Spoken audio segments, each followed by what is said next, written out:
neno kukata tamaa kwako halipo.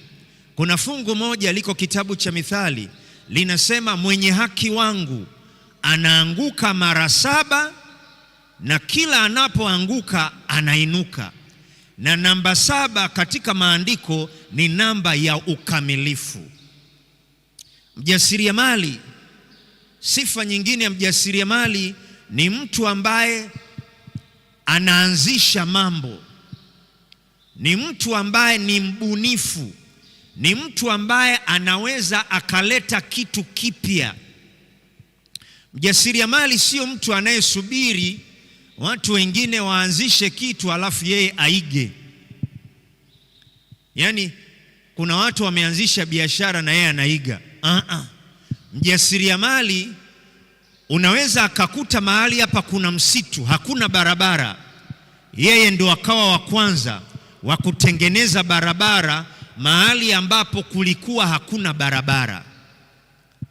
Hii biashara ya M-Pesa, kuna mtu fulani alikaa akasema, kwa nini tusitumie teknolojia kutuma fedha? Miaka ya nyuma hapo, bodaboda kilikuwa ni chombo cha usafiri. Leo hii kuna mtu fulani alifikiri kwamba bodaboda inaweza kuwa ni biashara. Mjasiriamali ni mtu ambaye anaweza kaanzisha kitu. Hivi kwanza mimi nataka nipendekeze kwako. Mimi ninatamani nikikutana na wewe unionyeshe business card yako. Yaani business card imeonyesha kwamba this is the founder and the first managing director of this company. Mimi ninatamani miaka 10 inayokuja, ninatamani miaka 20 inayokuja, wewe uwe unamiliki kampuni na uwe founder wa hiyo kampuni, na inawezekana. Na nataka nikuambie, mimi juma hili nilikuwa na jambo langu. Kwa miaka zaidi ya 30 ambayo nimekuwa mchungaji, ninajua nguvu ya maneno yanayotamkwa mimbarani, na ninajua kuna mtu fulani anayenisikiliza na ndani ya juma hili maisha yake yamebadilika milele. 10 years from now, njoo tukutane.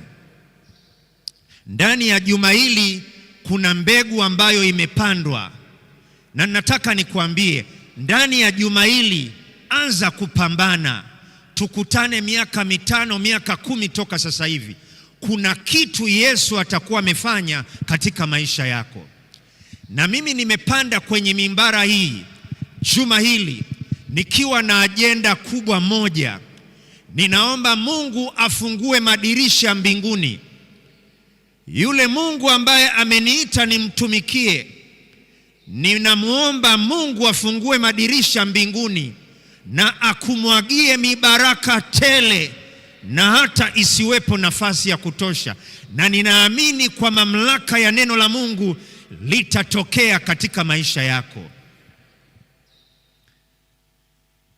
Jasiriamali ni mtu mwenye maono, ni mtu ambaye anatembea akiwa na